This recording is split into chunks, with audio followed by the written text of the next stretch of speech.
Hello guys, आपकी demand पर आज लेके आए हैं कक्षा 12th के लिए यूनिट फर्स्ट के जितने भी महत्वपूर्ण यूनिट और डायमेंशन हैं उनको लेके आ रहे हैं जो आपके एग्जाम में आवश्यक होते हैं और ऑब्जेक्टिव क्वेश्चन में आते हैं।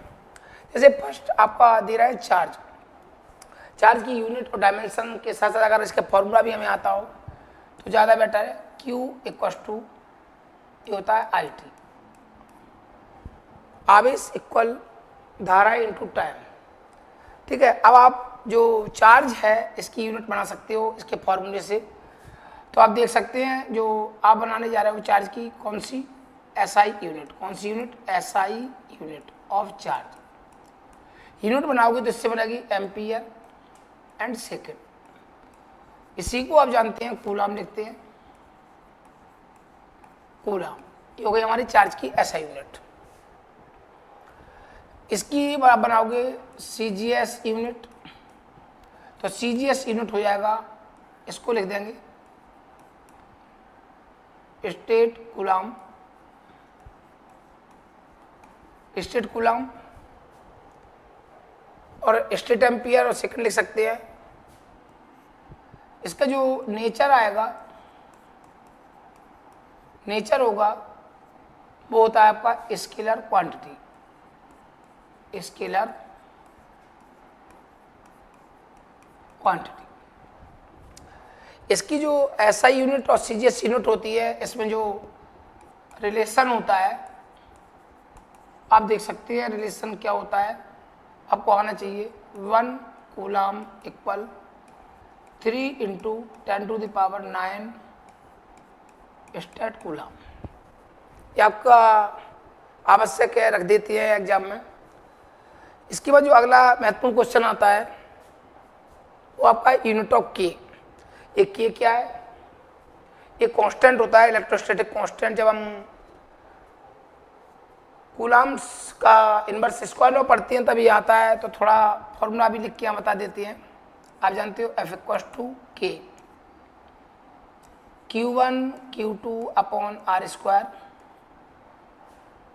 ये फॉर्मूला होता है कि K होता है 1/4πε0 Q1 Q2/R²।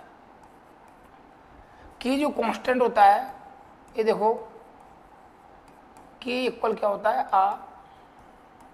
कांस्टेंट, जिसकी वैल्यू ये होती है ऐसे सिस्टम में, और भी होते हैं बट ऐसे सिस्टम में अभी दिखा रहे हैं। अब बात आती है इसमें एक नया वर्ड आता है ε0, जिसको कहते हैं परमिटिविटी ऑफ फ्री स्पेस। तो अब हम के बारे में पढ़ रहे हैं तो के की यूनिट बनाने को आती है। तो अब के की जो यूनिट बनाओगे ये देखो, यूनिट ऑफ के कैसे बनेगी। हम के का पहले फॉर्मूला बनाएंगे। तो के का फॉर्मूला हमें दिख रहा है, क्या बन जाएगा। के का जब फॉर्मूला बनाएंगे तो ये बनेगा FR² Q1 Q2, ये बन जाएगा। इससे हम इसकी यूनिट इसके फॉर्मूले से बना सकते हैं आसानी से। ये रखा है F, फोर्स का मतलब होता है newton, R² distance metre square upon Q1 Q2 दोनों का कूलाम होता है, कूलाम स्क्वायर। ये बन गई एक यूनिट। इसको अगर हम आगे कन्वर्ट करेंगे दोस्तों तो न्यूटन को हम जानते हैं, रबर पर करके देखेंगे kg मीटर सेकेंड इनवर्स 2। कल ही बताया था पिछले वीडियो में, आपको ये तो याद होता है तो आसानी से आप सॉल्व कर पाओगे। ये आपका एक्स्ट्रा मीटर स्क्वायर लिखा है, ये लिख दिया आपने मीटर स्क्वायर। नीचे कूलाम, इसके लिए आप जानते हो अभी लिखा था एम्पियर स्क्वायर सेकंड स्क्वायर। जब इनको आपस में आप कंपोज करोगे तो आपको पूरे सेटअप में दिख रहा है kg अकेला है, देखो ये kg आ गया। मीटर, ये मीटर से कनेक्ट करोगे, देखो ये मीटर क्यूब बन गया बेटा। सेकंड को सेकंड से कनेक्ट करोगे, ऊपर जाके पावर माइनस हो जाएगी, तो सेकंड पर पावर कितना जा रहा है -4 जा रहा है। एंड एम्पियर ऊपर जाएगा तो एम्पियर में कितना हो जाएगा -2। ये तो आपकी बन जाती है यूनिट। कौन सी unit? SI unit of constant के। ठीक है, अब इसी से हम बना सकते हैं डायमेंशनल फॉर्मूला ऑफ के। देख सकते हैं बड़ा आसान है। क्या मिल गया हमें? kg मिल गया, kg मिल गया। kg के लिए आप जानते हो पिछले वीडियो में बताया था डायमेंशन में m आता है, kg से हम मास को मेजर करते हैं। अब देखो केजी पे कोई पावर नहीं है तो इस पर अभी नहीं, हाँ चाहो तो 1 पावर मेंशन कर सकते हो, लिख देते हैं। मीटर, मीटर भी आप जानते हो लेंथ, मीटर से लेंथ को मेजर करते हैं, पावर कितना है 3। सेकंड से आप सभी जानते हो टाइम को मेजर करते हैं, पावर कितना चल रहा है -4। और एम्पियर करंट के लिए एम्पियर में यूनिट में भी ए आता है और डायमेंशन में भी ए बनेगा आपका। बड़ा आसान तरीके से डायमेंशन फार्मूला ऑफ के और dimension formula of unit of के। आगे बढ़ते हैं। अब बात आती है epsilon not, absolute permittivity of free space, स्वतंत्र आकाश की विद्युतशीलता, इसकी भी यूनिट आती है। तो ज़्यादा सोचने की बात ही नहीं है, जो के का यूनिट है और जो के का डायमेंशन है ठीक इससे उल्टा हो जाएगा, पावर के साइन बदल जाएंगे और कुछ भी नहीं करना, सीधा एप्सिलॉन नॉट में कन्वर्ट हो जाएगा। देखो हम लिखेंगे क्या, SI unit of epsilon not, तो इसकी जो यूनिट है ठीक के की यूनिट से उलट हो जाएगी। के की यूनिट क्या थी, न्यूटन, ठीक है, तो इसकी उल्टी हो जाएगी, कूलम स्क्वायर ऊपर चला जाएगा, अपॉन में आ जाएगा न्यूटन मीटर स्क्वायर, देखो उल्टा हो गया। इसको बनाएंगे तो इसकी पावर के साइन चेंज हो जाएंगे, केजी का पावर 1 था, नहीं अब 1 नहीं, क्या होगा -1। मीटर का +3 था, अब +3 नहीं होगा, क्या -3। इसका -4 था, +4, और एम्पियर का क्या बनने वाला है, +2। देखो यूनिट कन्वर्ट हो गई। इसी सेटअप से आप क्या बना लेंगे, डायमेंशनल फॉर्मूला ऑफ, किसका डायमेंशनल फार्मूला, एप्सिलॉन नॉट। ये आपका बन जाएगा, बड़ा आसान है। देखो इसी के नीचे बनाते हैं, केजी दिख गया, ये आ गया मास पावर -। मीटर आप सभी जानते हो, मीटर के लिए क्या मेंशन करते हैं, लेंथ -3, सेकंड के लिए टाइम आएगा 4, और एम्पियर के लिए एम्पियर आता है 2। ये बन गया आपका इसका डायमेंशनल फार्मूला, ठीक है। ये तो अति महत्वपूर्ण है, हमें हर हाल में बनाने आने चाहिए, ना कि रटे हुए तो भूल सकते हैं, कंफ्यूजन आ सकता है, कहाँ +1 कहाँ -1। अगला जो महत्वपूर्ण है, linear charge density, unit of linear charge density, Hindi में कहें तो रैखिक आवेश घनत्व। आप यूनिट अच्छे से बना पाएंगे अगर आप फॉर्मूला केवल याद हो, और पिछले वीडियोज के 10 यूनिट्स और 10 डायमेंशन अगर याद होते, कुछ भी नहीं करना है, उनको अच्छे से याद करिएगा, सारे यूनिट आपके बस में होंगे। इसका जो फॉर्मूला है, lambda = dq/dl, linear charge density को हम लैम्डा से रिप्रेजेंट करते हैं बेटा, ये होता है। जब बात आती है इसकी यूनिट बनानी है, तो यूनिट आप जानती हो क्या बनानी है, यूनिट, ये बना रहे हो आप, यूनिट ऑफ लैम्डा। अभी ये लैम्डा तो वैसे बहुत सारे रिप्रेजेंटेशन हो सकते हैं, बट आप यहाँ ध्यान रखें, अभी जो पढ़ रहे हैं लैम्डा का मतलब यहाँ लीनियर चार्ज डेंसिटी है कि नहीं। तो इसकी यूनिट बनाओगे तो इसके फॉर्मूले से बन जाएगी, बड़ा आसान है। ये देखो क्यू दिख रहा है, क्यू मतलब होता है कूलाम, क्या होता है, कूलाम, अपॉन जो एल मतलब लेंथ का होता है मीटर। ये बन गया, क्या बन गया, यूनिट कूलाम अपॉन मीटर। अब आप बनाओगे dimensional formula of lambda, lambda मतलब लीनियर चार्ज डेंसिटी, यहाँ पर इसका बनेगा तो हमें पता है, आप अच्छे से जानते हो। कूलाम का तो अभी हमने पढ़ा था, चार्ज का क्या होता है 80, और इसका क्या होता है एल ऊपर जाएगा, ये हो जाएगा एल इनवर्स, ठीक है, एल इनवर्स, और क्या हो जाएगा 80। ये होगा इसका dimension formula. Unit of surface charge density, आपको इसका फार्मूला पता हो, इसका फार्मूला क्या होता है बताओ आप, अगर आपने पढ़ा है तो आप सोचो एक बार, दिमाग पर प्रेशर दो। सरफेस चार्ज डेंसिटी को हम सिग्मा से रिप्रेजेंट करते हैं, सिग्मा = dq/ds, और ऐसे भी लिख सकते हैं dq/dA, कैसे भी लिखो, सरफेस है तो एरिया होगा, इसका फॉर्मूला है। अब इसका हमें यूनिट बनाना है, तो यूनिट बनाने जा रहे हो आप, यूनिट ऑफ सिग्मा मतलब सरफेस चार्ज डेंसिटी। आप देखो ऊपर क्या लिखा है, चार्ज, आप जानते हो चार्ज का कूलाम, क्या लिखा है एरिया, एरिया का क्या है मीटर स्क्वायर, ये बन गया coulomb upon metre square, unit of surface charge density. तो इसका आप डायमेंशनल फार्मूला बनाने जाओगे बेटा, ये डायमेंशनल फार्मूला देख सकते हो, कुछ भी नहीं है, सीधा सीधा इसी से कन्वर्ट कर दो, एक मीटर बढ़ गया है तो हम इसको सीधा सीधा लिख सकते हैं एल इनवर्स T और A। अब वो ऐसे लिख दो या ऐसे, कोई अंतर नहीं है, दोनों तरह से अरेंज कर दिया उसको। ये बन गया आपका unit of surface charge density. आगे जो नेक्स्ट क्वेश्चन आ रहा है वो आप देख सकते हैं। आगे क्वेश्चन नंबर 6। आपको अगर वीडियो पसंद आ रही हो कि आगे और इस तरह के वीडियो आपके पास आते रहें, आपकी पढ़ाई में मदद करते रहें, तो आप चैनल को सब्सक्राइब कीजिए, अपने मित्रों को शेयर कीजिए, जिससे वो अधिक से अधिक इसका लाभ लें। केवल सुन के आप ये सीख जाए, रटना ना पड़े, ठीक है। और बेल आइकॉन को हिट कीजिए। आपका आता है unit of volume charge density. आप भी जानते हैं बेटा, इसको रो से लिखते हैं, rho equal to D Q upon D V. इसका फॉर्मूला होता है, अगर इसकी हम यूनिट बनाने जाएंगे, यूनिट ऑफ रो मतलब वॉल्यूम चार्ज डेंसिटी। क्लियर दिख रहा है, ऊपर क्यू लिखा है, चार्ज की कूलम होती है, और इसकी होती है मीटर क्यू। ये बन गई unit of volume charge density, coulomb per metre cube. Dimension आप बनाने जाओगे बेटा, तो आप देखो डायमेंशनल फॉर्मूला ऑफ क्या रो बनाने जाओगे तो क्लियर दिख रहा है, नीचे मीटर क्यू है, ऊपर जाएगा तो एल पे पावर कितना -3 हो जाएगा, और कूलम के लिए क्या आता है 80 आता है। ये बन गया इसका डायमेंशनल फॉर्मूला।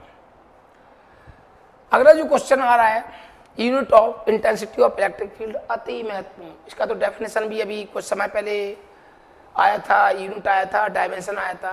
तो सबसे पहले मैं फॉर्मूला पता हो खास, E equal to F upon q naught. अभी स्केलर फॉर्म में लिख दिया है, वेक्टर फॉर्म में भी लिख सकते हैं, वो बाद में बताएंगे। E मतलब intensity of electric field, F मतलब force acting on a test charge, test charge मतलब क्यू नॉट। अब इसका हमें यूनिट बनाना है, इसका यूनिट बनाना है, तो ये फॉर्मूले से बन जाएगा आपका, इससे बन जाएगा, इससे बनेगा। फोर्स को तो आप जानते हैं, देखो पहले लिखते हैं यूनिट ऑफ ई, ध्यान देना अति महत्वपूर्ण है, अति महत्वपूर्ण। अब इसकी यूनिट बनाएंगे, फोर्स लिखा है, फोर्स को क्या लिखते हैं न्यूटन, और चार्ज को लिखते हैं कूलम। ये बन गया हमारा एक unit, Newton upon coulomb is a unit of intensity of electric field, विद्युत क्षेत्र की तीव्रता का मात्रक। इसी को आगे अपडेट करेंगे हम। तो अभी देखो रफ्ता पर करते हैं, केजी न्यूटन के लिए मीटर और सेकंड नंबर 2 होता है। कूलम के लिए आपको पता है बेटा एम्पियर सेकंड आता है। इस पूरे सेटअप को अरेंज करेंगे तो हम देख रहे हैं केजी अकेला है, ये आ गया। मीटर का कोई कहीं कनेक्टिविटी नहीं आ रही है, सिंगल है। हाँ सेकंड की आ रही है, तो ये ऊपर जाएगा तो ये बनेगा -3, और एम्पियर भी ऊपर जाएगा, ये बनेगा -1। ऐसे रफ्पर वर्क करके आप इसको रेडी कर सकते हैं, रटने से लागू ना अच्छा है। एक और आगे यूनिट होती है जो आगे फॉर्मूला पढ़ेंगे हम, उसके द्वारा एक होती है, अभी मैं डायरेक्ट बता रहा हूँ, इसकी होती है volt upon metre. Very very most है, तीनों यूनिट आपको याद हो, unit of intensity of electric field, ठीक है। अब इसमें हम जाते हैं, अगर हम डायमेंशनल फॉर्मूला बनाने जाते हैं, डायमेंशनल फॉर्मूला ऑफ ई, तो हम देख रहे हैं इससे हम तत्काल बनाते हैं। देखो ये हम बना सकते हैं, केजी दिख गया, एम लिखो, कोई पावर नहीं, कोई पावर नहीं। मीटर दिख गया, एल लिखो, सेकंड दिख गया, टाइम लिखो -3, और एम्पियर के लिए ए लिखो -1। ये बन गया आपका डायमेंशनल फॉर्मूला, जो आसानी से बना सकते हैं। अब बात आती है नेचर की। इसका नेचर क्या होता है, scalar quantity, scalar quantity, scalar quantity. And अब कह सकते हो आता है direction of E is along the direction of F. जो ई का डायरेक्शन मतलब विद्युत क्षेत्र की तीव्रता की दिशा होती है, वो लगने वाले बल की दिशा में होती है, फोर्स की डायरेक्शन के अलोंग होती है। आगे जो क्वेश्चन आ रहा है आपका 8 number, unit of electric dipole moment. ये देखो इसको कहते हैं वैद्युत द्विध्रुव आघूर्ण का मात्रक। तो वैद्युत द्विध्रुव आघूर्ण का मात्रक तो हम तभी बना पाएंगे जब फॉर्मूला में अच्छे से आता हो, P equal to Q into 2L। ये फॉर्मूला स्केलर फॉर्म में लिखा है, इसको वेक्टर फॉर्म में भी लिख सकते हैं। P मतलब इलेक्ट्रिक डाइपोल मोमेंट, Q मतलब charge, 2L means effective length of the dipole. जो दो चार्ज होते हैं उन चार्ज के बीच का जो डिस्टेंस होता है उसे बोलते हैं हम इफेक्टिव लेंथ। इसे एक्सिस ऑफ डाइपोल भी कहते हैं। अब इसका जो यूनिट है वो इसके फॉर्मूले से बन जाएगा। आप समझ रहे हो क्या बना रहे हो? थोड़ी जगह का मैं आसानी से लिख रहा हूँ, आप ध्यान देना थोड़ा सा। यूनिट ऑफ पी, पी मतलब आप समझ रहे होंगे dipole moment, electric dipole moment, विद्युत चुंबकीय आघूर्ण। इसकी जो यूनिट बनाओगे तो यूनिट बनेगी, ये लिखा है देखो चार्ज लिखा है, चार्ज की यूनिट होती है कूलाम। क्या होती है? कूलाम। ध्यान दें थोड़ा सा। लेंथ, लेंथ है, लेंथ की मीटर, तो ये कोई unit coulomb into metre. Unit of P. अब इसका डायमेंशन बनाने जाएंगे, डायमेंशनल फॉर्मूला रटिए मत, रब पे आते हैं, थोड़ा सा रबर करते हैं। आपको दिख रहा है कूलाम लिखा है, पता है कूलाम के लिए डायमेंशन में 80 आता है, आता है पक्का आता है। मीटर के लिए पता है एल आता है। ये देखो इन पर कोई पावर नहीं है तो इस पर भी कोई पावर नहीं है, इनको अरेंज करके लिख दीजिए, ऐसे भी लिख दीजिए। ये आ गया एल, ये आ गया टी, ये आ गया ए, ऐसे लिख दो, ये लिख गया। अगर आपको पूरा मैकेनिकल में लिखना है तो मास के लिए इसमें कोई व्यवस्था नहीं हुई, तो एम लिख के उसमें डायमेंशन कितनी दे दो 0, क्योंकि मास के जी कहीं दिखा नहीं है। जी आ गया हमारा एल, और जी आ गया टी, और जी आ गया जी। हम इसको और आसानी से याद कर सकते हैं। देखो एम पे बिंदी लगी है, पढ़ सकते हैं मैडम लेट ही है, देखो अच्छे से याद हो जाएगा। ठीक है, शॉर्ट ट्रिक ले सकते हैं। क्या मैडम लेट ही है, तो मैडम है एम, बिंदी लगा दी और लेट ही। आगे यूनिट ऑफ टॉर्क्यू। टॉर्क्यू वैसे तो हम 11वीं क्लास से यूनिट डायरेक्ट लिख सकते हैं, इसमें भी एक टॉर्क्यू लगता है। जब डाइपोल को यूनिफॉर्म इलेक्ट्रिक फील्ड में रखा जाता है तो डाइपोल पर एक टॉर्क्यू एक्ट होता है। इसका फॉर्मूला भी यहाँ लिख देते हैं सीधा सीधा। ये होता है formula tau equals to P E sine theta. ये फॉर्मूले तो अगली वीडियो में दिए जाएंगे, सारे क्रम बाय क्रम सारे ऑब्जेक्टिव आएंगे। अभी तो यूनिट और डायमेंशन का वीडियो है। तो ये टॉर्क्यू जो होता है इसका अगर यूनिट हम बनाने जाएं, यूनिट ऑफ टाउ, तो आप समझदार हैं। इसका यूनिट होता है न्यूटन मीटर। आप ध्यान रखिएगा, आगे बताएंगे कैसे बनता है न्यूटन मीटर, इससे भी अब सॉल्व करके बनाऊंगा तो इससे भी आ जाएगा। ठीक है, न्यूटन मीटर होता है, और न्यूटन मीटर को आगे कन्वर्ट करोगे और लिखोगे तो आप जानते हो रबर पे आ जाओ। न्यूटन मतलब केजी मीटर सेकंड इनवर्स 2। ठीक है, और ये मीटर, इस पूरे सेटअप में देखा केजी अकेला है, ये आ गया केजी बेटा। मीटर को मीटर से कनेक्ट कर दो, ये हो गया मीटर स्क्वायर, और ये आ गया सेकंड इनवर्स 2। ये आपका दूसरा महत्वपूर्ण यूनिट, मतलब इसी को हम ऐसे लिख सकते हैं। अब बात आती है dimension formula, dimensional formula of tau. बड़ा आसान है, कैसे? केजी दिख गया आपको, तुरंत रख दो एम। मीटर दिख गया, क्या लिख दो एल। पावर कितनी लगी? 2 लगा दो। सेकंड दिख गया, क्या लिख दो टी और -2। ये बन गया आपका टॉर्क्यू का डायमेंशन फॉर्मूला। अब आपका जो अगला महत्वपूर्ण क्वेश्चन आता है यूनिट ऑफ इलेक्ट्रिक पोटेंशियल, विद्युत विभव। आप जानते हैं, सभी जानते हैं विद्युत विभव जो पोटेंशियल की यूनिट होती है वही पोटेंशियल डिफरेंस की है। तो कक्षा 10th में ही सिलेबस में आपको अच्छे से आती होगी, नहीं आती है तो आप देखिएगा यूनिट कैसे बनाते हैं। पोटेंशियल को जनरली हम V से रिप्रेजेंट करते हैं W/Q0। Q0 मतलब टेस्ट चार्ज, परीक्षण आवेश। पॉजिटिव चार्ज जो होता है उसे टेस्ट चार्ज कहा जाता है, परीक्षण आवेश कहा जाता है। अभी पोटेंशियल बन गया, इसकी यूनिट आप इससे बनाओगे। वैसे तो आपको रटी होगी वोल्ट कहते हैं, बट वोल्ट आई कैसी है, कहाँ से उत्पन्न हुई है, तो वो शायद ना आती हो, देख सकते हैं। तो इसकी जो यूनिट है इसके फॉर्मूले से आप बना लोगे आराम से। देखो तो क्या लिखा है, यूनिट ऑफ, क्या लिखा है, पोटेंशियल फी लिखा है। और ध्यान देना जो पोटेंशियल का होता है वो पोटेंशियल डिफरेंस का होता है, सेम फॉर्मूला होता है। बाद में इनमें डिफरेंस क्या होता है बाद में बताऊंगा। अब इसकी यूनिट इसके फॉर्मूले से बनाएंगे। W लिखा है, W को लिखते हैं जूल, और Q लिखा है, Q मतलब होता है एम्पियर और सेकंड। ये बन गया जूल अपॉन एम्पियर सेकंड। ये हो गया आपका एक ऐसा यूनिट। अब इसको कन्वर्ट करते हैं तो इसके तो बहुत सारे यूनिट बन जाते हैं, वो सारे आपको याद हों, नहीं तो मतलब 2 हमने पढ़ के भूल गए। रबर पे आते हैं, जूल को आप सभी जानते हैं, कल पिछले वीडियो में बताया था कि जूल तक तो आपको रटा हो हर हाल में, अगर जूल तक रटा है सब बनाओगे आप कोई भी unit, kg metre square second number 2, ये वर्क का यूनिट होता है, मतलब जूल का। एम्पियर को यूनिट में एम्पियर लिखते हैं और सेकंड को सेकंड लिखते हैं। अभी पूरे सेटअप में आप देखने जा रहे हो, पूरे सेटअप में केजी अकेला है, ये आ गया केजी। मीटर देखो पूरे सेटअप में अकेला है, ये आ गया मीटर स्क्वायर।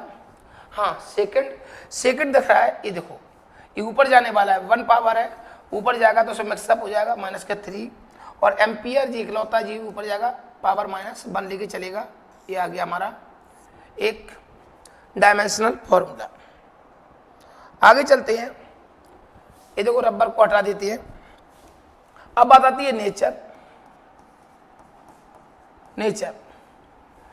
आप देख सकते हैं कि नेचर क्या है, तो पोटेंशियल, इलेक्ट्रिक पोटेंशियल एक ही बात है, पोटेंशियल डिफरेंस क्लास 10th में भी पढ़ा था, बट नेचर नहीं दिया गया था एनसीईआरटी में। ये देखो क्या है, स्केलर क्वांटिटी,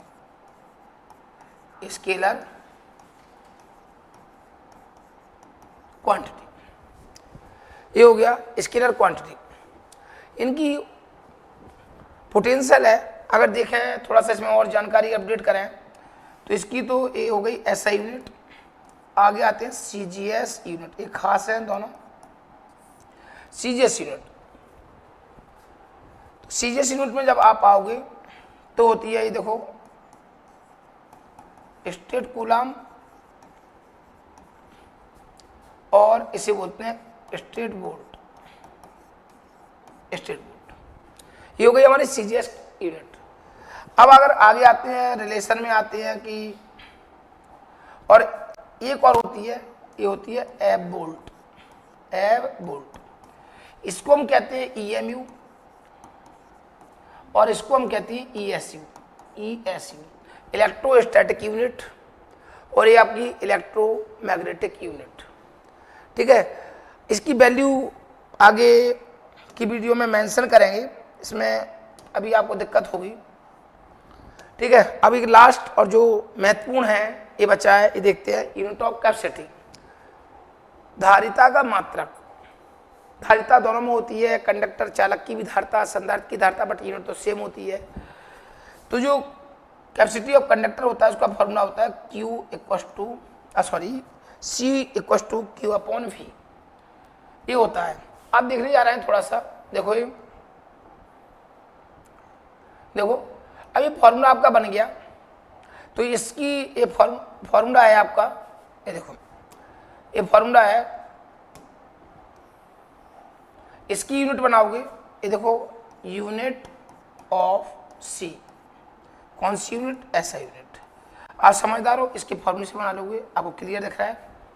अगर आपको दिक्कत होती है तो रब पे थोड़ा सा वर्क कर लीजिए। क्यू लिखा है ऐसा, पोटेंशियल, हाँ पोटेंशियल हमें याद हो, पोटेंशियल का फॉर्मूला होता है W/Q। ये Q मूव करेगा, ऊपर जाएगा, क्या बनेगा बेटा, Q², और अपन में क्या लिखा है W।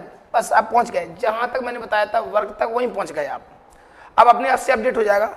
Q मतलब चार्ज की यूनिट होती है एम्पियर सेकंड, इसको लगा, इस पे स्क्वायर लगा दो। वर्क आपको होता है kg metre square second number 2। सब कुछ खत्म होके आपके पास ये बन गया, इससे आप बना सकते हो अच्छे से। देखो ये बन रहा है आपका, तो आप देखो क्या बनने आएगा, इसको देखें, ये पूरे सेटअप में केजी अकेला है, ये आ गया केजी, ये लग गया -1। पूरे सेटअप में मीटर अकेला है, देखो मीटर आ गया, -2 पर जाएगा। सेकंड पे -2 पर जाएगा तो क्या बनाएगा, सेकंड पे 4 बनाएगा। और एम्पियर ऑलरेडी ऊपर है, ये बनेगा एम्पियर स्क्वायर। इसको भी यहाँ से हटा देते हैं, ये रबर को, ये देखो ये हट गया, ये बन गया आपका एक यूनिट। ठीक है, इसी को हम कहते हैं, क्या कहते हैं, आप समझ सकते हो, कहते हैं फैराड। देखो एक यूनिट ये हो गई, ऐसे भी लिख सकते हैं, ऐसे। अब ये किससे हम डायरेक्ट बना लें, ऊपर क्या लिखा है कूलम, क्यू का कूलम अपॉन में पोटेंशियल का क्या होता है, वोल्ट होता है। देखो 3 मेंशन हो गए, 1 2 एंड दिस 3, ये तीनों यूनिट हमें अच्छे से आती हूँ। बस अब एक काम बचा है आपका, कौन सा यूनिट, सीजीएस यूनिट। देख सकते हैं सीजीएस यूनिट, इससे बनाओ अच्छा है। स्ट्रेट फैरड ज़्यादातर एग्जाम में ऐसा आता है, ठीक है। आगे चलते हैं, अब आता है डायमेंशनल फॉर्मूला, सबसे लिख सकते हैं, बट देखो आपको तो ये महत्वपूर्ण याद होना चाहिए। स्ट्रेट फैरड डायमेंशनल फॉर्मूला आओगे, देखो केजी लिखा है, सबको आता है, अच्छे से आ गया। एम पावर देखो -1, मीटर लिखा है, लेंथ आता है, पावर में -2 आता है। सेकंड के लिए टाइम आता है, पावर में कितना आएगा, 4 आएगा। एंड एम्पियर लिखा है, तो एम्पियर के लिए ए आता है, 2 आता है। ये बन गया आपका डायमेंशनल फॉर्मूला, ठीक है। तो आप देखो आपकी यूनिट और डायमेंशन इस प्रकार से रेडी हो जाते हैं, ठीक है। बाकी के ये आपके फर्स्ट यूनिट में लगभग इतने यूनिट और डायमेंशन हैं। अब आगे के वीडियो आपको प्राप्त करने हैं, आपकी क्वेरी है क्या चाहिए, उसके हिसाब से आप कमेंट कीजिए और इनको लगातार स्टडी कीजिए। ये उत्तर इंस्टीट्यूट की जवाबदारी है कि आपका हर एक क्वेश्चन, चाहे वो फिजिक्स हो चाहे वो मैथ हो, क्लियर होता जाएगा। धन्यवाद।